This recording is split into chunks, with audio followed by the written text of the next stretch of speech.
The central limit theorem and its applications, more word problems. This is wonderful. Don't let the name throw you. Central limit theorem, this is a sampling distribution. Here's the definition and the creation of a sampling distribution.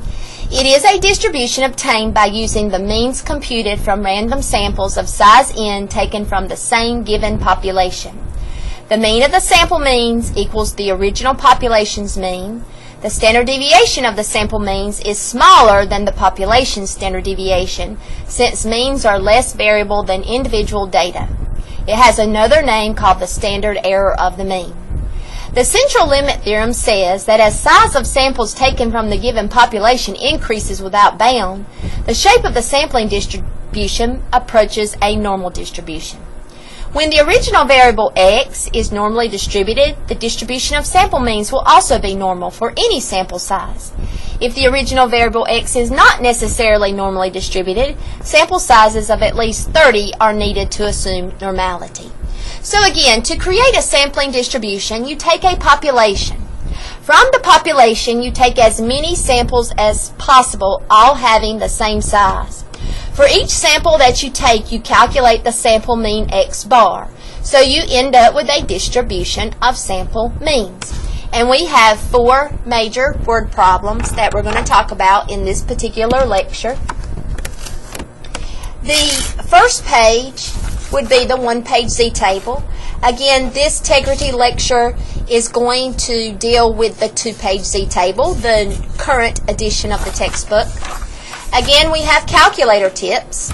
You will go here for finding probability, normal CDF, smaller x bar, larger x bar, mean of sample means, standard error of the mean, and for finding cutoffs on the x bar axis, the unknown sample mean, area below the unknown x bar, the mean of sample means, and the standard error of the mean. So, tip sheet once again. Here are some background notes before we start working the problems. Again, I say suppose that given a population of data values x, we take as many samples of size n as possible. For each sample of size n we compute the sample mean x bar. We end up with a normal distribution of sample means x bar. So the axis is x bar, and at the center is the mean of sample means, which is equal to the population mean mu. And then the standard deviation of sample means is the population standard deviation over the square root of the sample size. And this is also called the standard error of the mean. So make sure you are comfortable with your notation. Now there is a new cutoff formula because there's a new z-score formula. But the cutoff formula is z times sigma over the square root of n plus mu.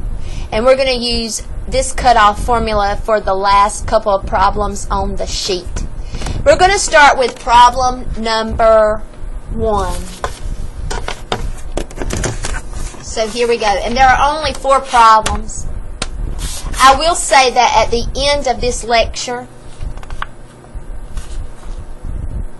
I have 2 documents for you.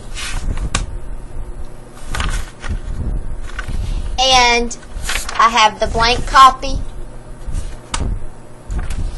and then it's a wonderful document. It's a review of the word problems in Chapter 6.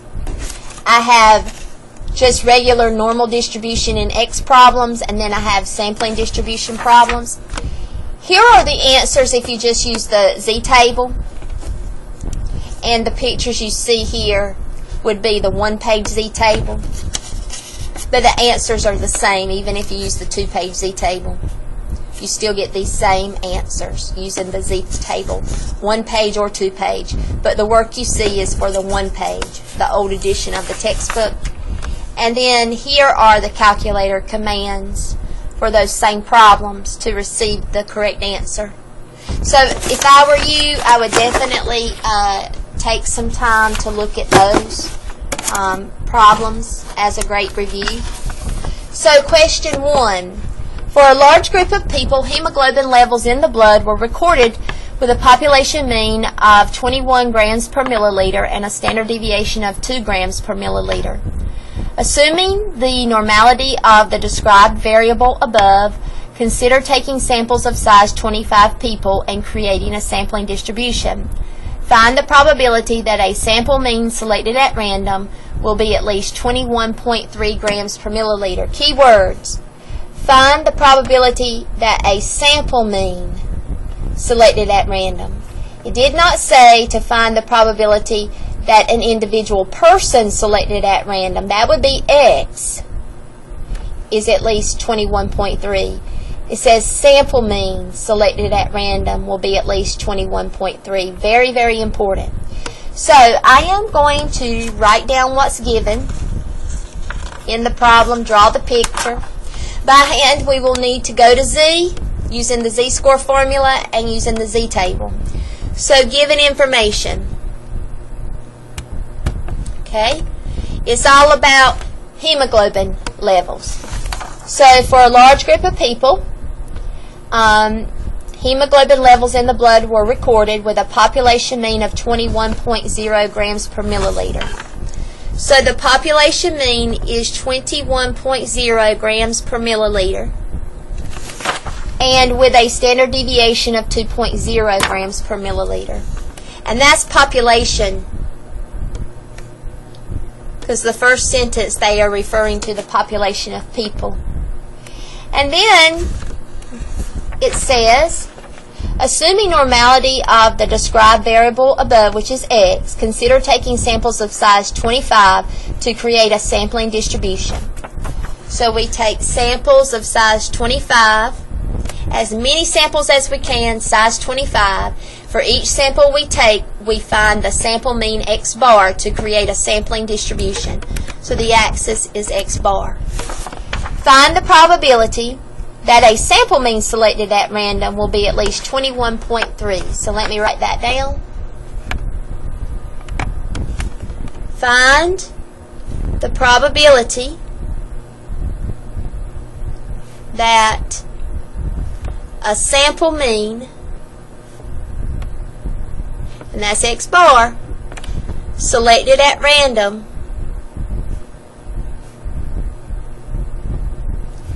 will be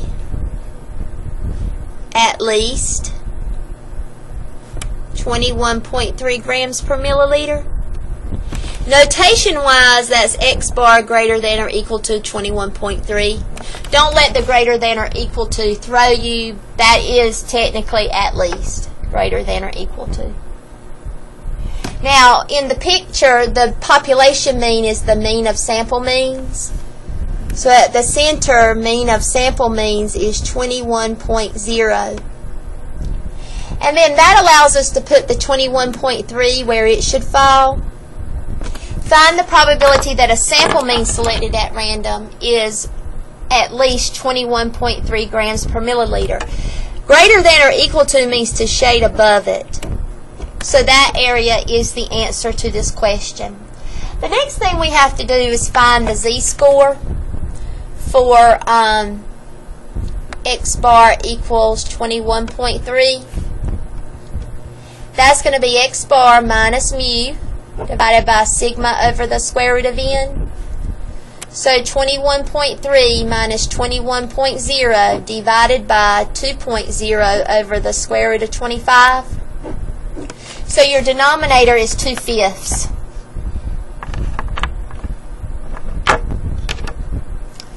So that's going to be 0.3 divided by 2/5. And you may want to put some parentheses around the 2/5. And you get 0.75 for your Z-score. So that means this sample mean of 21.3 is 3/4 of a standard deviation above the average, which is 21.0. There's the measurement of position. Once we know Z, we go to the Z distribution, and we use our Z table to find the area, or the probability. So therefore, the probability that X is at least 21.3 is the probability that Z is at least 0.75. So with the Z distribution, 0.75 falls here. and I'm going to shade above it. The way the Z-table works, though, the two-page Z-table, it gives the area below it. So look up a 0.75. Here's 0.7 and 0.05. And that area below it is 0.7734. 0.7734. So I'm going to write that in. That means that the area above it must be 1 minus 0.7734. The total area under the curve is 1. And so if we take away this area below it, it leaves us with the area above it. So 1 minus 0.7734 is 0.2266. So your answer to the question, the probability that and go back to your notes for just a moment, please. I forgot my X bar with this notation. The probability that X bar, a sample mean selected at random, being at least 21.3 is the probability that Z selected at random is at least 0.75, and they're both equal to 22.66%, or 0.2266. 22.66% or 0.2266. Final answer. Now the calculator. You will put in the smaller X bar, the larger X bar, the mean of sample means, and the standard error of the mean. This is important, the standard error of the mean. Not just sigma, but sigma over the square root of n. And we didn't find that out at the beginning, but if you wish, that's going to be 2.0 over the square root of 25, which is 2 fifths. And 2 fifths as a decimal is 4 tenths. So, calculator. Second variable, normal CDF. The smaller X bar is 21.3 and the larger is positive infinity, so E99. The mean of sample means is 21.0. And okay, this is tricky. Don't put in just sigma is 2, but put in 0.4 for the standard error of the mean. And then paste. The answer is 0.2266. Now let me go back and show you this. The calculator will allow you here for sigma to put in 2.0 divided by the square root of 25.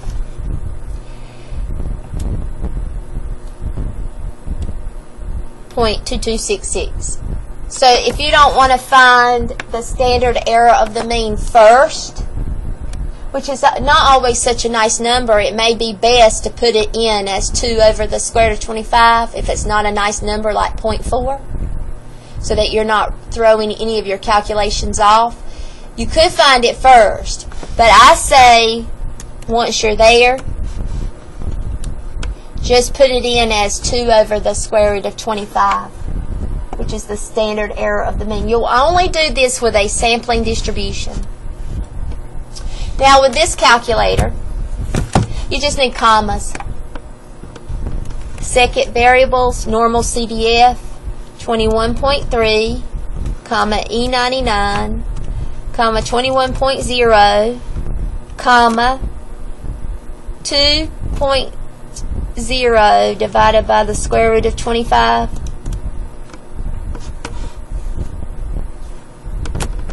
And it has to be in that order. Smaller X bar, larger X bar out to positive infinity, the mean of sample means, the standard error of the mean. And I didn't put in 0.4, I put 2 over the square root of 25, 0.2266. So 22.66% for those. So that's the answer to question number 1, 22.66%. Question number 2. The average lifespan of portable radios is 3.1 years with a standard deviation of 9/10 of a year. Consider taking samples of radios with size 47 and creating a sampling distribution. Find the probability that a sample mean selected at random will be at most 2.7 years. Okay, so picture time. We're going to write down what we're given. The average lifespan of portable radios is 3.1 years, and the standard deviation is 9/10 of a year.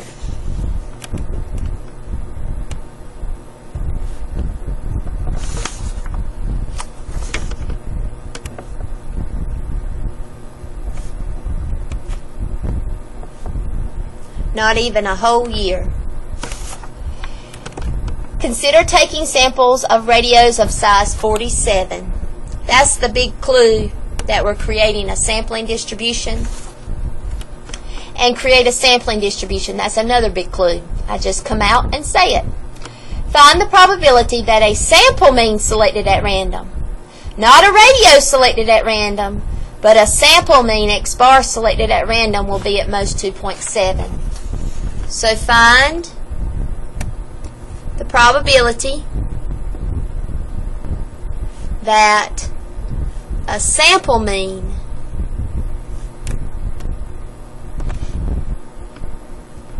will be at most 2.7 years old.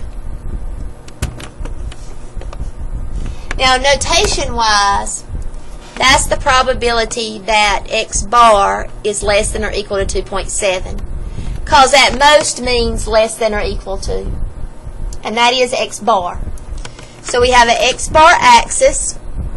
We have our mean of sample means at the center, which is 3.1. 2.7 must fall here. At most, less than or equal to means to shade below it. And if we can find that area, we have the answer to the question that the probability that a sample mean will be at most 2.7 years. At most. So z-score time. X bar is 2.7, so its z-score is X bar minus mu divided by sigma over the square root of n. 2.7 minus 3.1, 0.9 divided by the square root of 47. This is not going to be a very nice standard error of the mean. By the way, 0.9 over the square root of 47 is not a nice number. So, what you should receive, and I'll show you how to put this in. Let me use this calculator. 2.7 minus 3.1, enter. Divided by parentheses, 0.9 divided by the square root of 47, parentheses.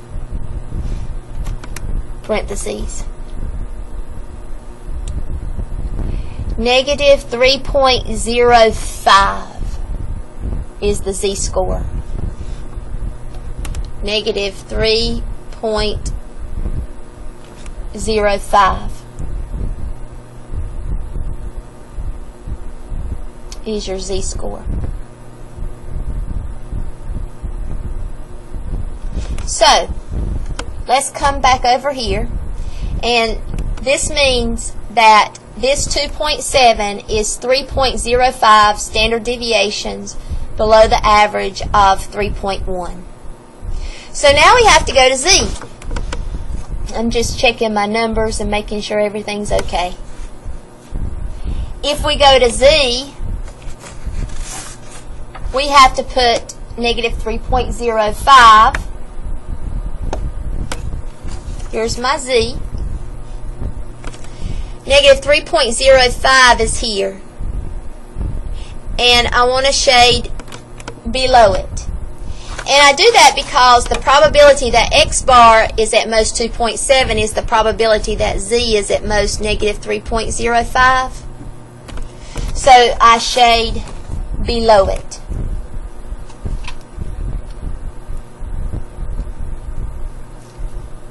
Okay? So let's look up negative 3.05 in the Z table. And that is going to be below it, 0.0011. 0.0011. So let me write that in. 0.0011 is your answer to question number 2. That must mean that this area also is 0.0011. So the probability that a sample mean selected at random being at most 2.7 is equal to 0.0011. Final answer for that. That one was pretty simple. Now, calculator. With your calculator, you will go to normal CDF. This time, the lower X bar, the smaller X bar, is a negative E99. And the larger X bar is 2.7. The mean of sample means is 3.1.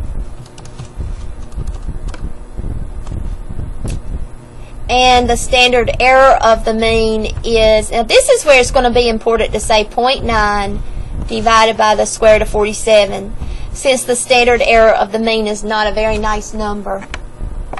So the smaller X bar from left to right is negative infinity to to 2.7. And then there's the mean of 3.1, and then there's the standard error of the mean. Paste. 0.0012 is what you're going to get with the calculator, but by hand 0.0011. So they're very, very close to each other. But on the test, the answer is 0.0011. With this calculator,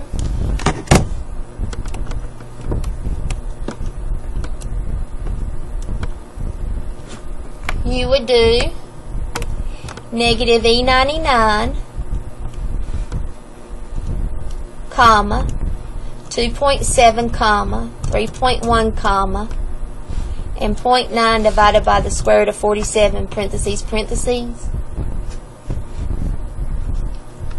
And you get 0.0012. Okay? Again, I'm using this. The smaller X bar from left to right, larger X bar from left to right, the mean of sample means, and the standard error of the mean. So that's the answer to question number 2. 0.0011 by hand and 0.0012 by calculator. Don't worry, I'm not going to put both as answer choices. Just the 0.0011. Okay. Question number 3. This is a cutoff. Suppose for a given sampling distribution, the population mean is 1,000 and the standard deviation is 100. Samples of size 20 are taken and you are to assume normality. Find the sample mean that will cut off the upper 95% of the sampling distribution. So, let's write down what's given and what they want us to find. So the given information, we have a sampling distribution in which the population mean from which it was taken, the samples were taken, the original population mean is 1,000 and the original population standard deviation is 100. Then you take samples of size 20 to create a sampling distribution and find the sample mean for every sample you take, and then you want to find the sample mean that cuts off the upper 95%. So given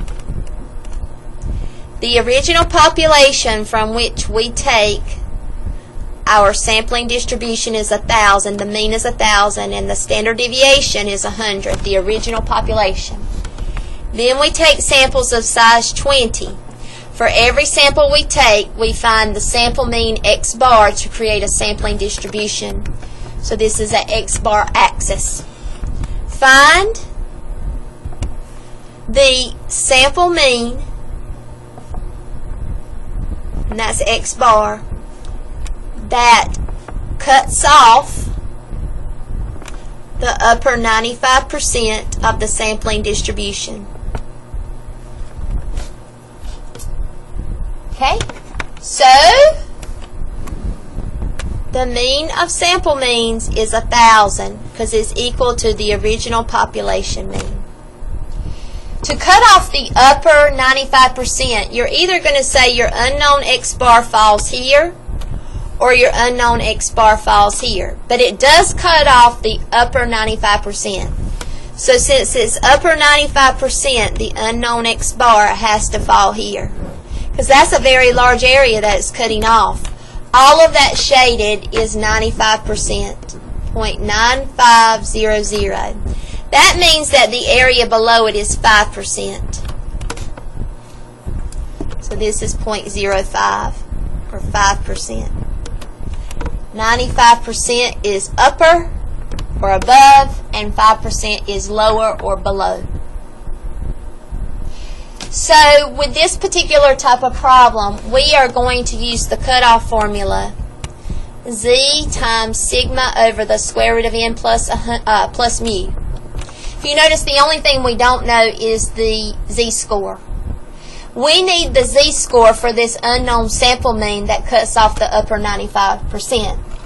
So we are going to draw a corresponding picture. We have our mean of 0, our z-axis, and the unknown z-score that cuts off the upper 95%. Again, this is 5%. It's really the same picture, same area. When we look up an area of 0.05, we are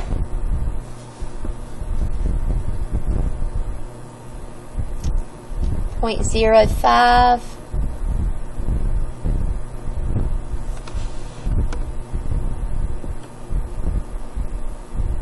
here. Oh no, this is that tricky situation, 0.0505, 0.0495. So 0.05 is exactly between them, and we're supposed to go with the closer one. So the textbook says to go with the larger z-score in terms of absolute value, and that's going to be the negative 1.65, not the negative 1.64. Because the absolute value of negative 1.65 is positive 1.65. So the z-score that cuts off the upper 95% is negative 1.65. So now that we have our z-score, we can go back to our formula, and this is going to be negative 1.65 times 100 over the square root of 20 plus 1,000. So I'll show you how to put this into the calculator.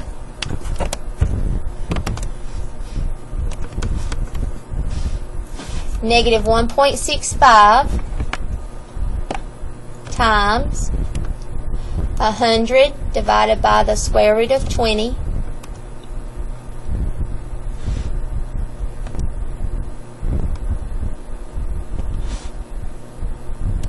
plus 1,000, 963.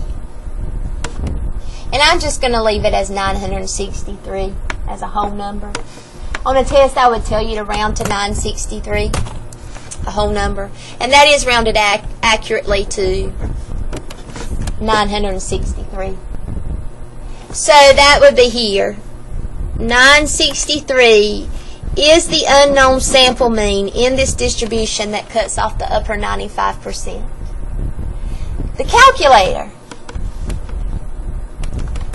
You would have to go to second variables, invert the norm. Let me show you the tip sheet.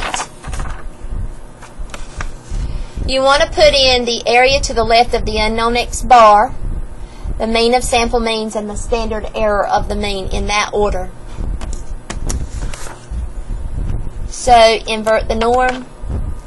The area below is 5% because the area above it's 95. The mean of sample means is the population mean of 1,000. Here for the standard error of the mean, you need to put in 100 divided by the square root of 20 and then paste. That's the standard error of the mean. If you just put in 100, you're going to get the wrong answer. 963 if you round accurately to a whole number. 963. So same answer basically. The decimal part is a little bit different than what we got by hand, but same whole number answer, 963. And so that's a cutoff problem for a sampling distribution. Sampling distributions are really not that bad compared to the normal distribution in X. The only added component is that you're taking samples of a certain size to create a sampling distribution. And you have to remember to calculate the standard error of the mean. And use the standard error of the mean, especially if you're going to use the calculator, normal CDF, and invert the norm. They're asking for that there. And I will say that over 50% of my students miss these questions when they decide to use the calculator. And they miss it because here they just put sigma here and here, but they need the standard error of the mean, sigma over the square root of n. So be very careful so that you don't miss that. But it's not that hard. It's very much the same process with the section 6.2, the normal distribution in X. Very same procedure. You find Z, or you use a cutoff formula. Definitely practice. Once again, I'll make a reference to the last couple of pages of these notes. Try your hand at those. The first two are normal distributions in just X. But then in 3 and 4, we create a sampling distribution. And so that will be variable X bar. And use the 2-page Z table, use the calculator, and verify these answers so that you know that you have this information. Number 4 on this sheet is algebraic, and I'm not going to go over it. I'll leave that up to you, but it is an algebra problem. It's a good algebra problem, but go over that one. And that's basically it for section 6.3 and all of chapter 6. And now you're ready to do all of your Connect Math, your learning units, your graded homework, all of the practice test. So stay tuned. I may do another Tegrity video in terms of the practice test, but let me know if you would like to see that video, if you're interested in seeing the video of practice test number 2. God bless you and have a wonderful day.